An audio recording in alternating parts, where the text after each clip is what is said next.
My name is Anthony Tasgal, or Tas. I'm a trainer, author, speaker, and I've just written and hopefully will be releasing soon a book called The Insight Book about what insight is, how we can find it, and why it's so important. So today I'm going to have a chat. I think probably chat's the best word for it, with Richard Swaab, who I've known for many, many years. Most recently, his most recent denomination was as deputy chair of Abbott Mead Vickers BBDO, one of the biggest ad agencies in the UK. So I thought actually it might not be a bad place to start by looking at the agency that you were associated with for so many years, Richard, because the A was Abbott, David Abbott, who was one of the great minds, great creative people that certainly people of our generation grew up with in the ad world. And I just wondered, in terms of his agency and in terms of what he produced, some of the great campaigns like The Economist and Volvo, what would he think about insight? Would he think that we've actually made huge gains in understanding and delivering insight? You got it right, I think, when you said he was one of the great minds.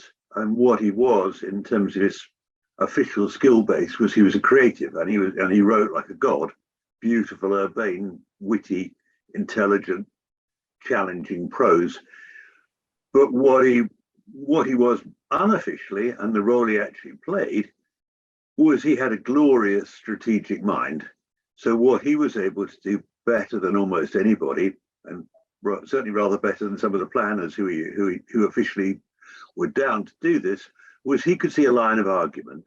He could distill facts and culture and brands and consumers and drive into them a line of argument in an original, intelligent, engaging way. And that's really what, that's what you want from any piece of communication, certainly from big old advertising, is to be able to engage people's attention because you're a visitor in their homes for the 30 seconds, 40 seconds or whatever, and actually create from that a piece of communication that they recognize intuitively to be true. Now, he was very, very, very good at that. I mean, beyond good at that. He was a genius, in fact. So he could see better than anybody. One of the campaigns he created in the midst of time was the idea of "It's Good to Talk" for BT, and that's and what he was able to do there was to actually see in a way that neither BT nor their previous agency, and probably Abbott Mead during the pitch for that, were able to see as clearly, that talk and conversation interaction has a value, and that the phone is not just a mechanic for people nattering away, it's a way in which people come together. And it's good. And he was able to do that, and take that kind of approach across an enormous number of brands with a skill and a zest and spirit that nobody else could. And that kind of infused the agency long after he'd stopped working there.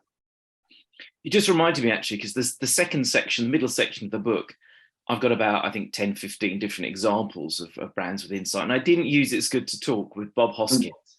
Yeah. Although probably anyone under the age of about 50 won't know what we're talking about. Well, they won't know what a landline telephone is. Well, there is that. let alone remember that campaign. Yes, let's do a charade. It's Yeah. It's funny because one of the things I did talk in one of the books, which I keep going about The Economist, because it's not only one of the most famous and lauded campaigns, but probably my favorite execution in any campaign for any brand by any agency is the Economist ad, which goes, and I'm trying to get the words exactly right because I really don't want to betray their excellence. Can you keep people interested, or are they easily, oh, look, a pigeon? Yeah. Yes. And I wrote about that in one of the, because it's, for me, it's brilliant on so many levels. There is an insight. So the insight is that The Economist isn't just, a magazine about facts and information. Actually, it will make you look smarter and feel smarter. Yeah, and there's a respect also for the person who sees that poster, that they will make the marginal effort of decoding it. They will feel rewarded by it, and they will recognize the truth of it and recognize that they're one of the people to whom it applies. There's a whole set of ways in which that complements people's views of themselves, which is brilliant. And as you say, all done in 7 words. Yeah, it is absolutely beautiful and elegant. So I think there's almost like a secondary insight, as you say, Richard, which is the secondary insight is you don't have to batter people with information. Yep. And for those of us who still operate with this wonderful behavioral economics, again, that sense of that it's about system one, it's about making people feel good, and it's about things that you're not necessarily conscious of, but just give you that sort of that warm feeling. So, I mean, going back to agency, do you think agencies, and again, even perhaps David Abbott, if you were around now, do you think agencies are really making the most of insight? Are they producing enough really great insights, do you think, at the moment? No, it's kind of the very short answer. Insight, and it's kind of why you've been able to write 275 excellent pages on it. It is quite problematic.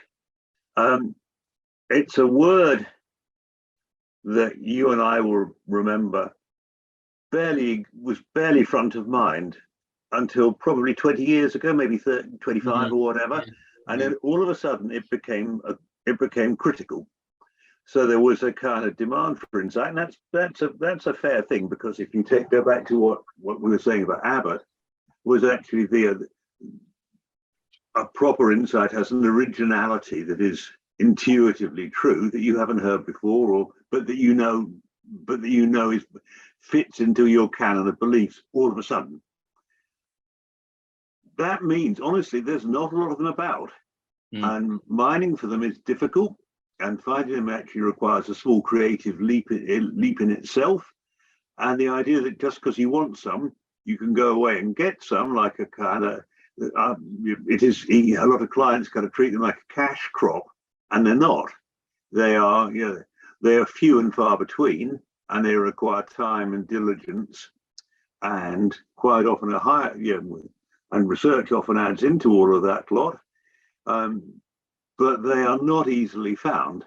Now, it doesn't mean you shouldn't want to go find them, but it's very easy to mistake them for data. Data might be their raw material, but actually it's probably only a part of their raw material. They don't actually come just because you want some. The best ones, by some distance, address what is an unmet need, or what consumers are able to suddenly recognize is an unmet need, like to flatter your intelligence with The Economist, or to actually value social interaction with BT. But they are few and far between, and they require both a creative mind, a strategic mind, and actually a bedrock of fact. Getting all of those aligned and with the right characters and at the right time is not a simple business. Yes, you got to the heart of what I was trying to sort of get to in the book. And because I think one of the things that's changed, as you say, over the last 20, 30 years, one is that the emergence of the word insight, rather than what we grew up with, which was, I think, recommendations or conclusions. Yes. Remember that? And now the recommendations, and now the conclusions. And I, being, as you know, obsessed with sort of etymology and words, I've always thought actually that if you look at the difference between conclusion, it means to shut or close. Yep. I mean, conclusion is an ending, but an insight is a beginning. It's a way in. I mean, very literally, it is a sight into something. It's a sight into something. But you've also mentioned, again, the topic that really gets my goat, which, apologies for anyone who doesn't have British as their first idiom, which is research and data. Because again, as planners, we know what it's like. We use research, we talk to research companies. And apologies in advance for any researchers listening, watching. I think there has been this sort of rather pernicious tendency to think that research will just guarantee you insight. And because we've got big data is the answer to everything. And I think I said somewhere in the book that, there's no automatic leap from data to ta-da, which is the insight. And again, do you think, is it about training researchers? Is it about changing their skill set? Where do you think we can help them on this? Well, it kind of changes. It goes into the nature of what's available these days. There's been a glorious democratization of information, which is a wonderful thing, but it means that there is heaps more of it out there. People also demand very rapid conclusions, because long-term big ideas that stretch over years aren't really the currency anymore compared to kind of short-term interactions. And people are also looking at very salami slicing audiences for maximum impact against key people, rather than a more inclusive, broad scale, bringing people into the tent. All of that means that you're not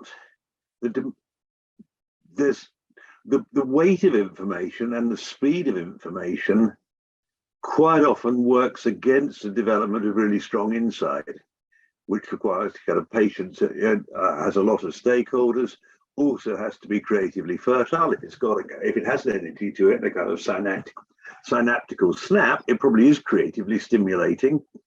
But you have, as I say, to check against whether it meets an ideally unmet consumer need, so that your brand can actually address that need. All of those are things which require kind of time and intellectual heavy lifting. And generally, I mean, obviously there's a slightly partial interest here in terms of what I do and what you do, but it can't simply be devolved down to an awful lot of people to see what they come up with. It's not generally something that happens in a workshop with 38 people there, because there are 38 people. And I don't think it necessarily means that what you require is people to shut themselves away with a pot of coffee and a couple of Nurofen and think their way through to a conclusion. It can be a sharing thing, but it's not generally crowdsourced or crowd generated. And the way in which we work these days actually requires a lot more. It requires far more active participation by a lot more parties, and that doesn't always help. Mm. I think one of the examples I use, which is an easy one in the book, both the brand and the company, which is Unilever. I mean, the fact that they've isolated some of their master brands like Dove and Lynx, Persil, and tried to have insights for them. But I think I talk about it. I think it was Persil. Took something like 2 years to do all the data analysis. Some qual, some ethnography, some evolutionary psychologists, which all came together and started looking at the notion of how motherhood had changed and parenthood and children being left out to themselves and not being, stranger date. And that took time and patience, but it obviously developed something which was sensationally, effective. But I think you're right. I think increasingly the way that brands and research and agencies are going, that sort of long game, big picture stuff is increasingly rare. And there's a serendipitous piece.